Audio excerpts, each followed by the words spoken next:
Sí. Sobre las listas de Hollywood, sobre McCarthy, sobre toda esta época.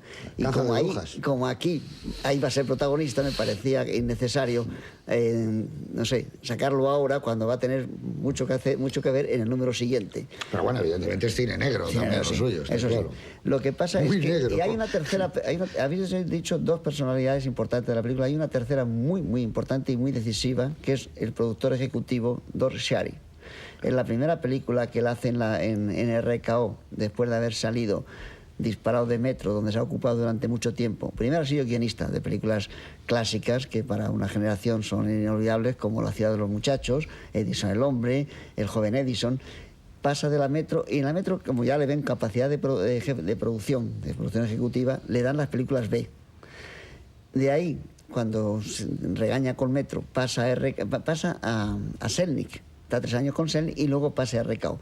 En RKO se distingue porque este es un hombre que, de los que nunca le llamaron a ningún juicio ni cosa parecida, pero fue un liberal a ultranza. Es decir, una de las 2 obras de teatro que tiene, una es sobre Roosevelt, Amanecer en Campobello, y la otra es que fue el comisario, digamos, de Asuntos Culturales de la ciudad de Nueva York, después de dejar un poco Hollywood. Es decir, es un hombre que se distingue por ese afán de las libertades cívicas, y a ello dedica su vida. Tiene 2 o 3 libros en los que explica perfectamente toda esa trayectoria, y el Metro fue el hombre que hizo saltar nada menos que a Mayer. Mayer sale de Metro en el momento que él entra en el 51. O sea, es un hombre de ideas muy consistentes, y además clave en esta película. Es decir, es la primera película que él realiza como productor ejecutivo dentro de RKO, donde le han dado los máximos poderes, y en lo que decir de los guionistas.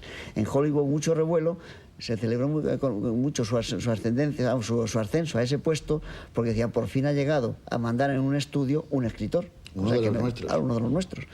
Pero además, y fue decisivo en defender este proyecto y marcar una época que duró poco, porque cuando llegó Howard Hughes, como era otra tendencia, también tuvo que salir disparado. O sea, Dor Shari tiene una trayectoria impresionante, por eso como productor ejecutivo en Metro, en RKO y tal, cambió el estilo. Él defendía un cine realista, un cine que tocase los problemas de cada día y que diese una visión de América. En ese sentido, no sé, por algún motivo especial, quizá por su posición en la cúpula de los estudios, no fue llamado a declarar, pero los defendió todo el tiempo. Fue un enemigo atroz para McCarthy, porque además de la posición de un hombre muy inteligente.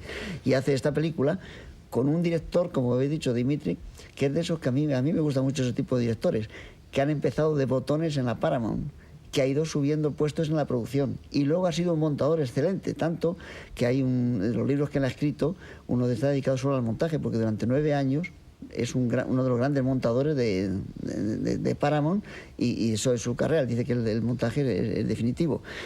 Y yo creo que esa conjunción de Richard Brooks, que también es un ultraliberal, de Dimitri, que en ese momento, cuando hace la película, lleva 1 año y pico, todo según lo confiesa después, en el Partido Comunista, pero ha sido un hombre, como casi todos los que fueron condenados, que lo que han defendido es una América más real, y donde los problemas sean abordados en el cine.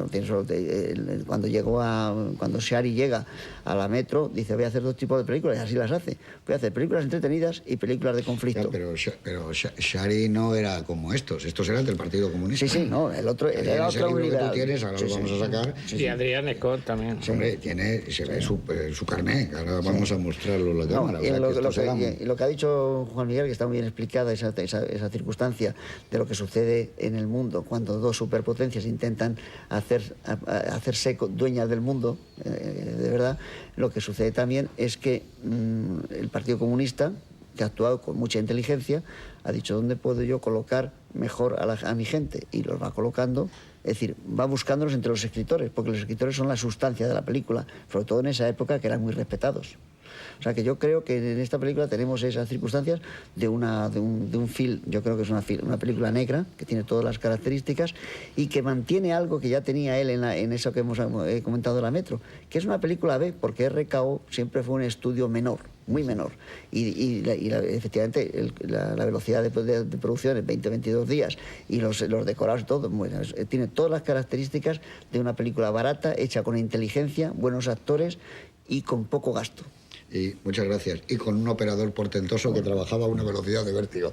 Señor Guillem, buenas noches. Buenas noches, José Luis. Bueno, en este enero, cuéntanos esta película, que es una película realmente... Es una película realmente impresionante. Bueno, es el prólogo de la Guerra Fría. Habéis contado de una manera muy clara y muy reveladora para nuestros espectadores el problema de Dimitri.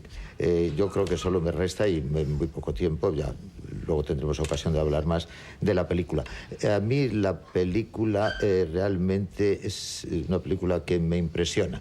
Es una película, incluso desde su puesta en escena, porque es una película como agobiante, como obsesiva, tiene algo de onírico, de esos soldados que ya están licenciados, aunque alguno todavía lleve uniforme, perdidos en esa ciudad de Washington, y que efectivamente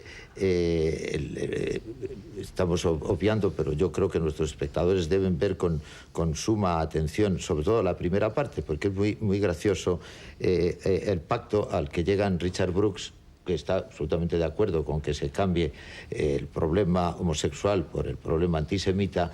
Llegan a un acuerdo muy curioso. La primera parte de la película es claramente un grupo de soldados homosexuales o que se niegan a serlo, como es el caso del personaje de Robert Ryan, que es el clásico homosexual que efectivamente se siente atraído por prácticamente el protagonista de la película, que es este actor, que no sé cómo se llama, pero que es el personaje de Mitch. Entonces, ¿cómo van a ese bar de contactos al que tú has aludido? Queda muy claro que efectivamente Sam Levené, el personaje que hace Samuels, que está con una chica, pero realmente está ligando.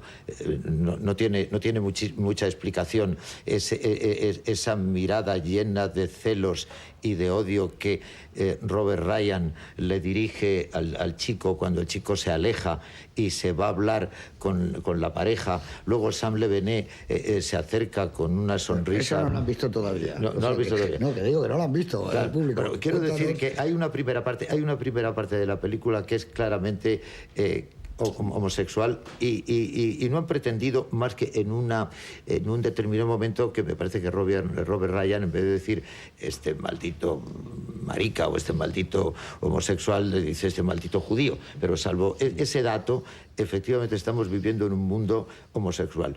A partir de un speech espléndido que suelta Robert Young, en que habla de su padre, de su abuelo irlandés, y que también estuvo sometido a una discriminación xenófoba. A partir de ahí, efectivamente, la película se convierte en un alegato estremecedor, además estupendo, del antisemitismo. Entonces creo que nuestros espectadores no deben perder comba, no deben perder detalle de ese ambiente del bar. Y luego, por lo que se refiere a la puesta en escena, es una película como cerrada. No hay aire entre los personajes están siempre muy próximos los unos a los otros. El personaje de Mitch es un personaje que siempre suda. Hay como un agobio, como una asfixia. Es una atmósfera irrespirable que con mucho talento Dimitri te transmite.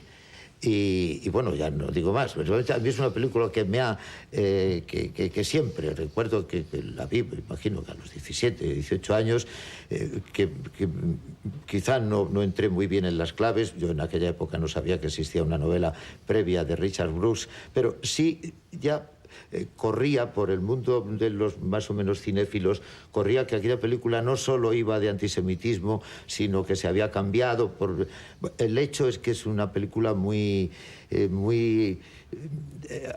agobiante, como antes decía, una película muy desasosegadora. Opresiva. Entonces, creo que vamos a ver una película, efectivamente es una película muy negra, que pertenece al cine negro, pero dentro del cine negro muy curiosa. Y una postilla nada más con respecto a lo que hablabais de Dimitri. Creo que en su anterior película, En Venganza, que también la hizo con Adrian Scott, y con el mismo guionista, con John Paxton, creo que tuvo problemas. O sea, sus amigos comunistas ya en venganza le dijeron que había estado demasiado blando y que la película era una película rotundamente antifascista, que lo es,